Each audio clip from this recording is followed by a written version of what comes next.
থ্রেডিংয়ের জন্য আমরা কি কি নেব প্রথমে, আমি থিওরিও লিখিয়ে দেবো, কিন্তু ফার্স্ট একটু ইয়েটা করে নাও, দেখে নাও জিনিসপত্রগুলো, থিওরি প্র্যাকটিক্যাল সবই করিয়ে দেবো। থ্রেডিংয়ের জন্য কি কি লাগবে? ফার্স্ট তো লাগছে আমাদের এই সুতো, কিন্তু সুতো দিয়ে শুধু করলে তো হবে না, আমাদের আরও কিছু কিছু জিনিস লাগবে, যেগুলো হচ্ছে দেখো একটা তুলো চেন, কোম চেন, এই জিনিসটা, এই জিনিসটাকে কম, এটা দেখে না সবাই, তোমরা তো মেকআপের জিনিস আছে তোমাদের, আইব্রো চিরুনি করার জন্য এটা লাগেই আমাদের। এটা হচ্ছে আমাদের কাজল পেন্সিল। কাজল পেন্সিলটা কেন নেবো?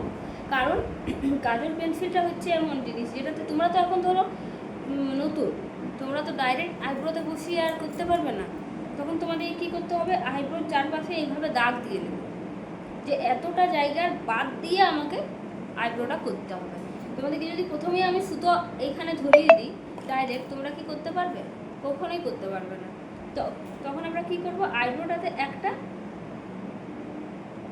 মানে তোমাকে শেপটা করে নিতে হবে, যে কোন শেপে আমি এঁকে দেবো। এবার ফেস হিসাবে তোমাকে শেপটা করতে হবে। তুমি হয়তো আইব্রো করা শিখেও গেলে, খুব ভালো তুমি তুলতে পারছো, কিন্তু তুমি ওর গোল ফেস তুমি ওকে অন্যরকম শেপ দিয়ে দিচ্ছ, তোমার লম্বা ফেস তুমি ওকে অন্যরকম শেপ দিয়ে দিচ্ছ। তোমাকে বুঝতে হবে যে এর ফেসে কোন আইব্রোটা যাবে, ঠিক আছে? প্লাস কী লাগবে, আমাদের একটা ময়েশ্চারাইজার লাগবে, সিজার থাকবে আমাদের, ছোট্ট একটা সিজার, এটা রাখতে হবে। কারণ যেগুলো আমরা এক্সট্রাগুলো তুলতে পারবো না তখন, বা যেগুলো খুব বড় বড় হয়ে গেছে, বড় বড়গুলো ডাইরেক্ট যদি আমরা সুতোতে চালাই তখন কি হবে, সুতোতে চালালে তখন এগুলো পুরো বাজ লেগে যাবে, লেগে গিয়ে ওখানে চামড়াটা উঠে আসবে, আর চামড়াটা উঠে আসলে সেখানে দাগ পড়ে যাবে, কেটে যাবে, রক্ত বেরিয়ে যাবে। কাজে বড়গুলো আগে আমরা চিরুনি দিয়ে কম করে নিয়ে আগে এটা দিয়ে কেটে নেব, তারপরে আমরা শেপটা আনব। এরপর আসছে এইটাকে বলে ফোর শেপ। এটা তোমরা এখানে পাবে না, তোমরা বড়টাই কিনে নেবে, ঠিক আছে? ফোর শেপ, এটা দিয়ে বাকি যে এক্সট্রা হেয়ারগুলো যেগুলো আমরা একদমই তুলতে পারছি না, একদম ছোট ছোট থাকবে, সেগুলোকে হালকাভাবে তুলব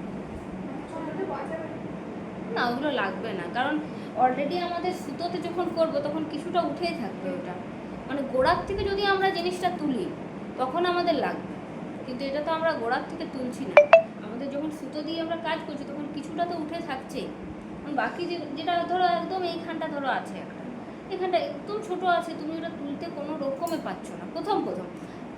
আমরা যদি করি আমাদের ব্যাপারটা আলাদা, আমরা পেরে যাবো, আমাদের এক্সপিরিয়েন্স আছে, আমরা অনেক দিন থেকে করছি, আমরা ওটাকে তুলবই, কিন্তু তোমরা পারবে না প্রথম, তখন তোমরা এটাতে করে তুলবে, তবে সব কিছু এটা থেকে তুলে অভ্যাস করবে না, ঠিক আছে?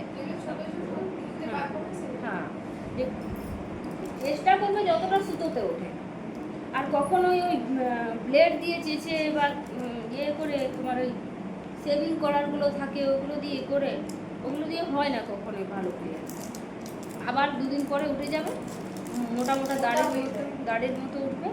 কাজে এই সুতো দিয়ে যদি আমরা করতে পারি তাহলে আমাদের ভালো। তাহলে কি কি লাগছে আমাদের লিখে নাও।